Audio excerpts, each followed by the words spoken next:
Assalamualaikum warahmatullahi wabarakatuh, saudara-saudaraku sebangsa dan setanah air. Ketemu lagi dengan saya di Gaspol Update ya. Teman-teman sudah pada tahu nggak nih? Akhirnya bacotan si Tio mantan ketua BEM UGM yang suka menghina presiden berujung pelaporan polisi. Hahaha. Kapok modiar. Tio dilaporkan oleh seorang pengacara yang sering nongol di televisi, yaitu Bung Firdaus. Tuduhannya adalah penghinaan terhadap kepala negara. Kapok, rasain lu.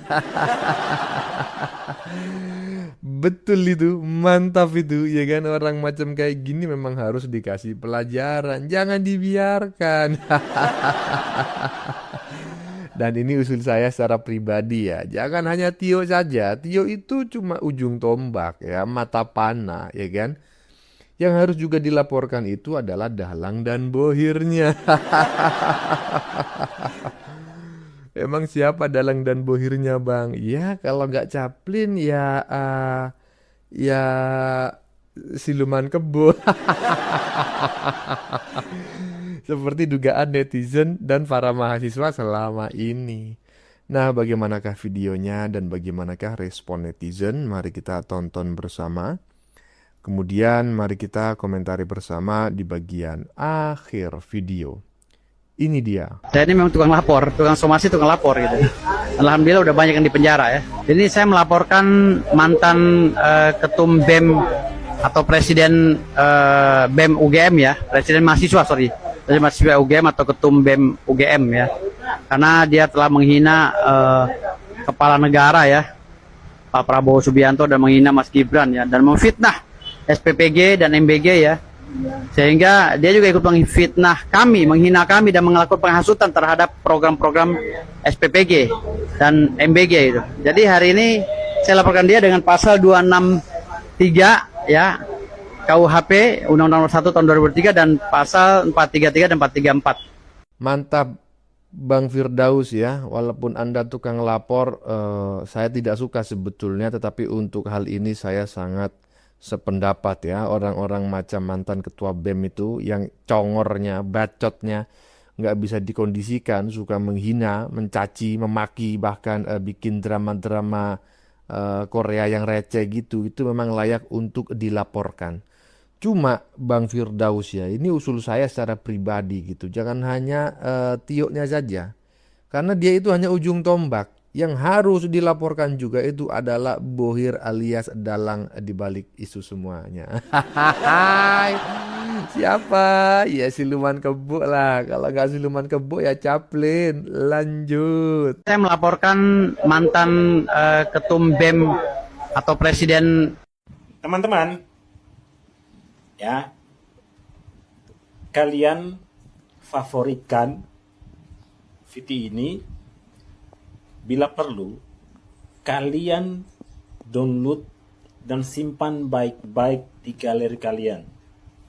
Ingat kata-kata saya. Kalau prosesnya berlanjut dan si Tio ini jadi tersangka, ingat kata-kata saya. Pasti akan ada yang teriak-teriak. Ini pembungkaman, ini kriminalisasi. Gak percaya? Makanya simpan video ini. Iyalah, pasti nanti itu. Pasti, coba tengok nanti ya. Siapa kira-kira partai yang mengembuskan narasi pembungkaman terhadap aspirasi, pelanggaran atau apa namanya itu, terhadap demokrasi. Wah, macam-macam dah. Pasti nanti akan viral itu, akan banyak sekali narasi-narasi seperti itu. Ya kita tunggu saja kira-kira narasi itu muncul dari partai mana. Kalau dugaan saya sih dari siluman kebo. Sudah bisa ditebak.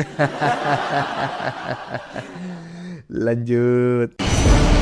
Saya itu semakin meyakini orang ini nih memang adalah NPD sejati. Dia memamerkan kalau mobilnya katanya dipasangi alat pelacak lah kita sebut supaya masyarakat langsung bisa mencerna. Pertanyaannya sekarang adalah alat pelacak ini siapa yang pasang? Yang pertama, yang kedua adalah mobilnya Tio ini sebetulnya dari mana? Apakah beli sendiri, rental, atau dikasih orang lain? Nah, kalau ternyata dikasih orang lain, coba tanya orang yang memberikan itu, jangan-jangan dia memasangi itu di mobilnya supaya bisa dilacak keberadaan mobilnya kalau suatu waktu hilang atau dicuri orang. Rental mobil pada umumnya memasang alat sejenis ini, bahkan dijual bebas di marketplace, dijual bebas dengan biaya yang sangat murah, cuma 100-an ribu. Nah, kalau juga itu diberikan orang tuamu, tanya dulu orang tuamu, pernah nggak bapakmu masangin itu? Jangan langsung menuduh bahwa kau itu dibuntuti, dipasangi alat pelacak oleh penguasa, dan kau menunjukkan dirimu NPD bahwa seolah-olah kau itu sedang ditakuti penguasa, ditakuti pemerintah. Kau menjadi sebuah sosok yang sangat mengerikan bagi pemerintah. Tidak, kau itu bukan siapa-siapa. Kau itu tidak ditakuti sedikit pun. Hanya memang orang sebel ngelihat mulutmu yang kurang ajar. Jadi jangan kau langsung menuduh siapapun, menuduh pemerintah sedang membuntuti dirimu. Coba tanyalah, mobilmu itu dari mana? Karena alat seperti ini sebetulnya biasanya terhubung dengan handphone yang memasang. Makanya saya kaget kok bisa notifikasinya muncul di handphonemu. Oke lah, kita anggap kau menggunakan aplikasi-aplikasi untuk scanning alat pelacak atau kamera. Oke, saya terima pakai scanning. Tetapi mengapa tidak kau tanya dulu? Nah, itulah yang perlu dijawab, mobil ini dari siapa, supaya kita tahu. Jadi jangan langsung playing victim seolah-olah kau ditakuti, harus dibuntuti, harus enggak lah. Kalau penguasa yang melakukan itu tidak begitu caranya. Handphonemu saja di tapping sudah bisa ketahuan kau di mana. Dan masa mobilmu mau dibuntuti? Ngapain? Yang kalau mau dibuntuti ya kau, lewat apa? Lewat handphonemu. Karena mobilmu bisa saja kau tinggal di jurang, kau pergi ke mall. Ya kan? Jadi saya semakin meyakini bahwa Tio ini memang adalah NPD sejati. Cobalah kau jelaskan ke publik mobilmu itu dari mana, handphonemu itu dari mana, supaya tahu orang apakah memang itu kau beli sendiri dan tiba-tiba alat itu ada, baru kita akan percaya bahwa kau memang sedang dibuntuti orang. Tapi kalau itu mobil rental atau dikasih orang, ya mungkin saja ngasih itu yang masang, gitu loh. Jangan langsung merasa diri hebat lah, merasa diri kau orang ditakuti, enggak. Kau tidak ditakuti sama sekali, tidak sama sekali. Hanya memang ya banyak orang yang kesel, saya juga kesel karena mulutmu terlalu kurang ajar bicara. Iya, ini saya juga nggak ngerti ya manusia yang satu ini ya. Ini partai kebo ya, tetapi terkait hal ini ya kita tadi dengar sendirilah. Sepertinya kurang begitu sejalan ya dengan kader partai kebo yang lain, terutama buzzer-buzzer yang memang suka nyebokin pantatnya kebo. Ini orang sebetulnya sering juga nyebokin pantat kebo, tetapi pandangan dia terkait si Tio, ya kita tahu sendirilah tadi, dan silakan dinilai sendiri. NPD sejati ya, tukang ngarang cerita ya, terserah lah. Makanya saya berharap laporan Bung Firdaus itu segera ditindaklanjuti oleh aparat kepolisian. Ya iya, lanjut. Tio Ardianto, mantan Ketua BEM Universitas Gadjah Mada. Anda samakan Prabowo Subianto, kepala negara, kepala pemerintahan, yakni Presiden Republik Indonesia ini, pribadi beliau itu Anda samakan dengan kucing. Kucing itu Anda namakan Prabowo Subiantolol. Jadi sudah samakan dengan kucing, Anda pun bilang Prabowo itu bodoh dan tolol. Anda pun mengenakan penyakit mental atau penyakit jiwa, NPD, Narcissistic Personality Disorder, kepada Prabowo dengan memplesetkan ya nama penyakit jiwa, penyakit mental itu sebagai narsistik Prabowo disorder. Lebih daripada itu, Anda bilang Prabowo itu dungu, kata yang Anda pinjam dari Rocky Gerung yang ada bersama-sama dengan Anda. Ya, dengan semua itu, maka Anda sebetulnya tidak sedang melakukan kritik terhadap pemerintah, dalam hal ini terhadap kepala negara, terhadap kepala pemerintahan, atau kepada presiden Anda sendiri, tetapi Anda sedang menghina beliau. Ya, merendahkan harkat dan martabat beliau sebagai pribadi. Jadi Anda sebetulnya tidak sedang berurusan dengan masalah kritik, tetapi Anda sesungguhnya berurusan dengan soal penghinaan.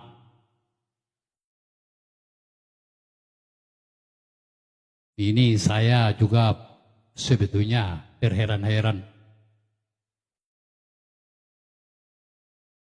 Bagaimanapun juga ya, setiap keluarga itu kan mendidik anaknya untuk menjadi baik, bahkan menjadi lebih baik. Dan itu berarti ranah etik, ranah moral. Bagaimanapun juga, setiap lembaga pendidikan dari dasar sampai pendidikan tinggi itu kan juga mengajarkan etik moral.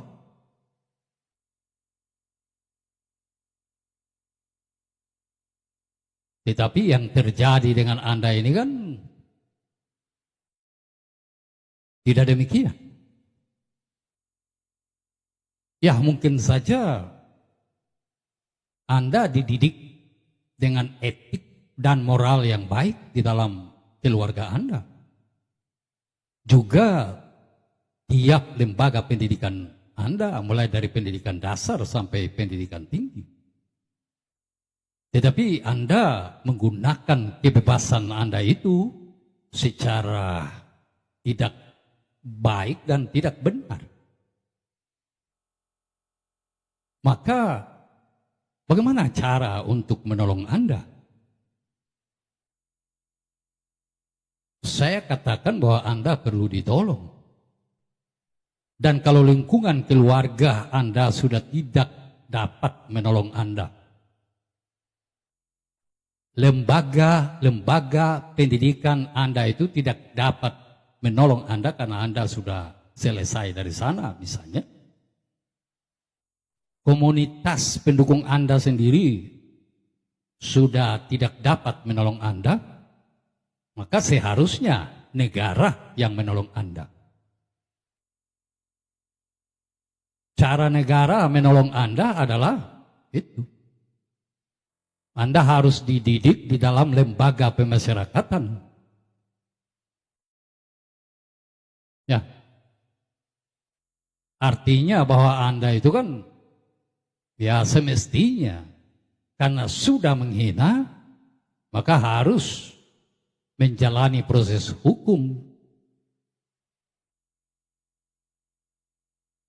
Anda diproses hukum, selanjutnya dibina di lapas, ya, agar supaya Anda itu terselamat dari liarnya kecerdasan kognitif Anda yang menginjak-injak, mengabaikan, menginjak-injak, merendahkan, bahkan menghina kecerdasan emosional. Yang indikasinya itu ya antara lain ucapan dan sikap yang baik menurut etik dan moral yang baik, ya sebagaimana juga adab dari bangsa ini. Harus diakui bahwa Anda itu cerdas. Tetapi kecerdasan manusia itu bukan hanya di kepala, di otak, ya, tetapi juga di dada, di hati. Kecerdasan yang benar dan baik itu merupakan hasil koordinasi, interaksi antara kepala dan dada, antara otak dan hati, antara pikiran dan rasa.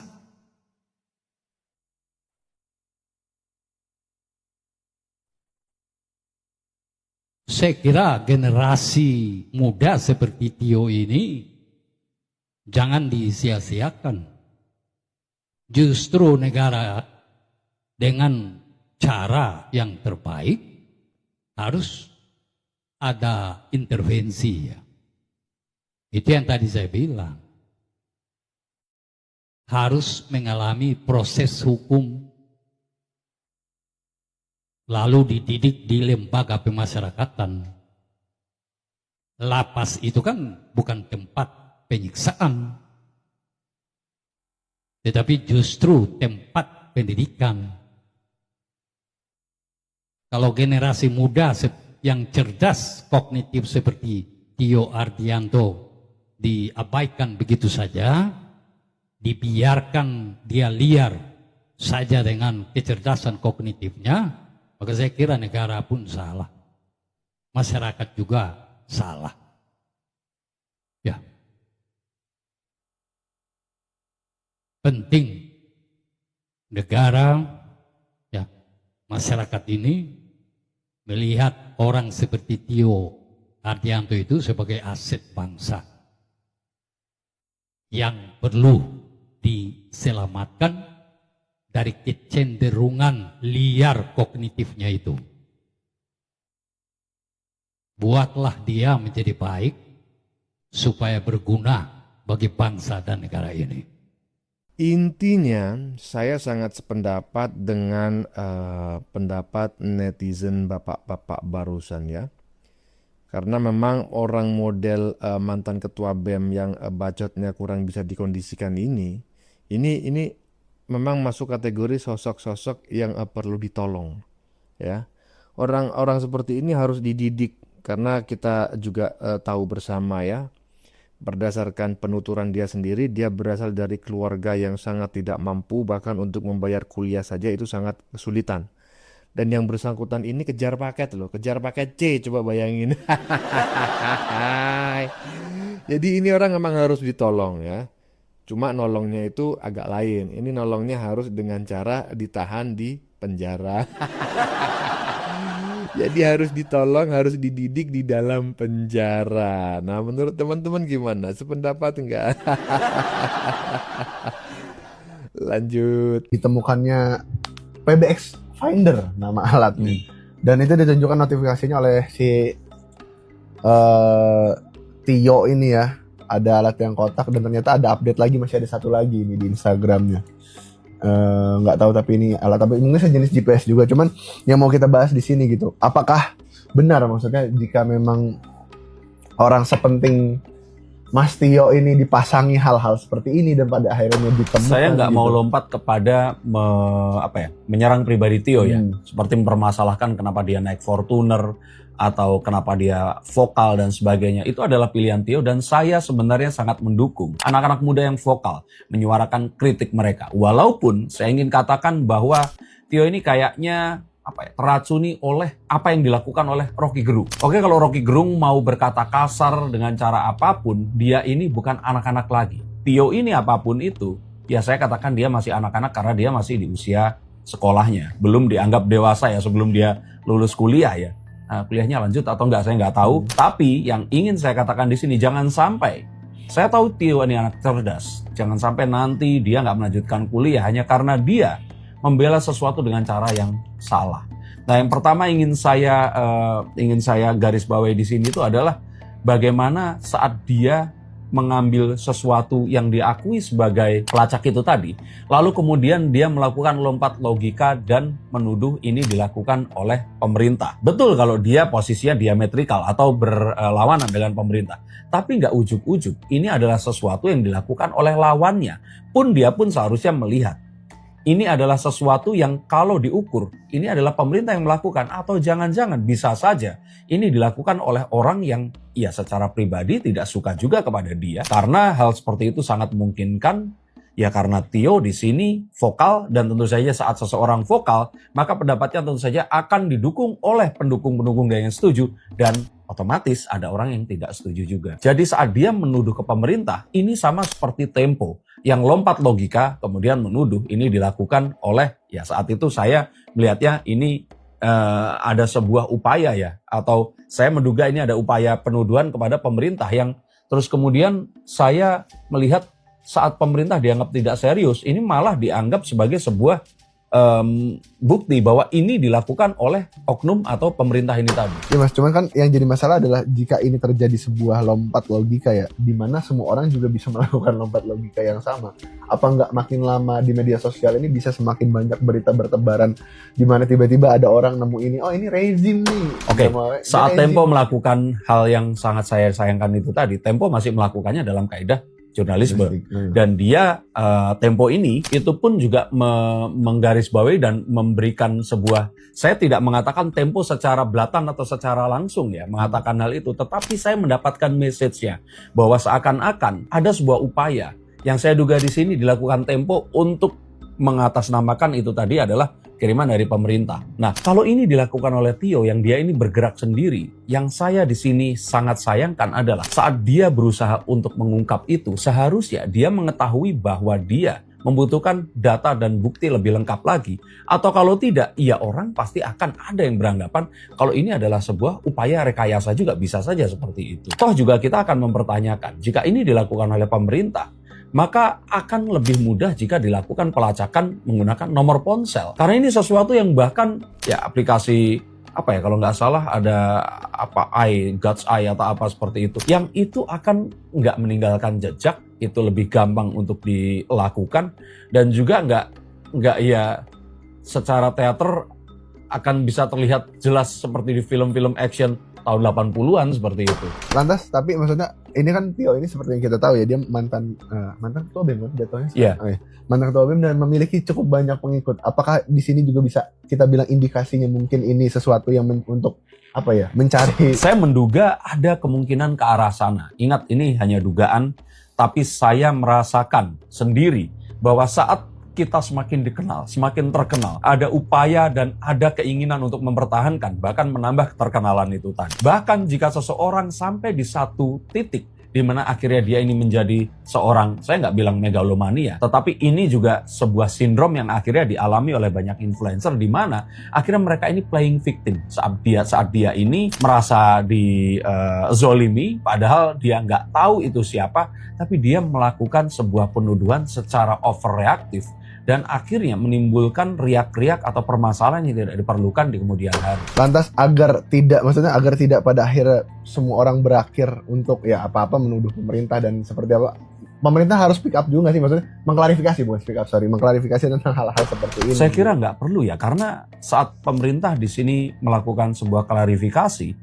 maka yang terjadi adalah blunder yang lainnya. Karena kita tahu dalam peristiwa penyiraman air keras terhadap aktivis Andri Yunus yang saya juga mengecamnya di sini, sayangnya itu dilakukan oleh oknum aparat. Dan ini adalah sebuah hal yang ya pemerintah pasti saja sudah kehilangan, masyarakat kehilangan kepercayaan kepada pemerintah. Maka sejatinya saya ingin menyoroti kepada Tio sendiri. Tio yang semakin dalam, semakin terlibat kepada sebuah chamber atau sebuah kubah di mana dia dianggap benar dan apa yang dilakukannya juga dianggap benar, dan semakin ingin menghujat atau semakin ingin merendahkan seseorang yang dianggapnya sebagai lawan atas nama demokrasi. Ini yang sangat disayangkan, dan jika ini ternyata diamini oleh anak-anak muda, maka ini akan menjadi sebuah perkara yang lebih besar lagi. Saya tidak mengatakan bahwa pemerintah itu akan anti kritik atau tidak boleh dikritik, tetapi cara mengkritik yang keterlaluan, menganalogikan dengan hal-hal yang tidak etis atau tidak pantas, saya pikir dalam dialektika demokrasi sekalipun,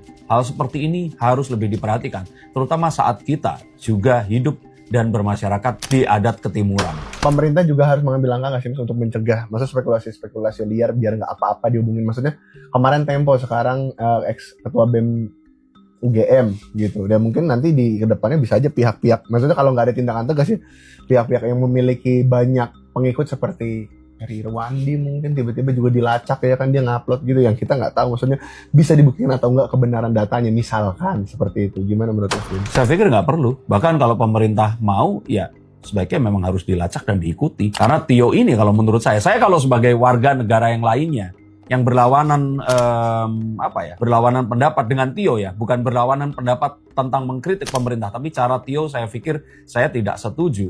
Maka Tio memang harus selalu diikuti, harus selalu diawasi. Dan pengaruhnya, saya tidak ingin anak saya atau generasi muda yang lainnya terpengaruh secara brutal dan radikal dengan cara Tio menyampaikan kritiknya. Betul sampai akhirnya ada orang yang bilang Tio di sini tidak menggunakan senjata, tidak menggunakan tank, dia hanya menggunakan kata-kata. Tapi kembali lagi, apakah kita memang tertekan sedemikian sehingga kita akan membenarkan cara Tio menghina presiden kita? Ini sesuatu yang saya pikir saya juga perlu dan merasa punya hak untuk meminta aparat mengawasi, mengikuti, bahkan jika perlu menindak Tio jika ternyata dia kebablasan seperti sebelumnya. Apakah kalian termasuk yang setuju dengan saya atau tidak setuju? Tidak masalah karena kita hidup di negara demokrasi. Tuliskan pendapat kalian di bawah sini. Apakah Tio menurut kalian sudah kebablasan? Ataukah Tio adalah potret generasi muda teladan Indonesia yang berani menyuarakan dan apa yang dikatakannya itu sah-sah saja. Terima kasih, sampai jumpa. Setuju Bang Denny Darko, saya setuju dengan pendapat Anda. Pokoknya TOP dah, top TOP, gimana sih? TOP dah, ya begitulah pokoknya ya. Ada Tio. Ya udahlah, siap-siap aja Tio ya, mendekam di balik jeruji besi. Ya mudah-mudahan laporan Bung Firdaus ditindaklanjuti dan kau itu nanti akan ditolong oleh pemerintah, dididik melalui balik jeruji besi. Bagaimana menurut kalian? Keputusan ada di tangan Anda. Silahkan tulis pendapat Anda di kolom komentar, baik Anda yang setuju maupun yang tidak setuju dengan isi konten ini. Sebelumnya saya memohon maaf yang sebesar-besarnya ya. Jika dalam penyajian konten ini ada kata-kata yang menyinggung, kurang tepat penggunaannya, atau ada data yang dianggap keliru atau salah, saya memohon maaf yang sebesar-besarnya. Kita jumpa lagi di lain video. Salam NKRI.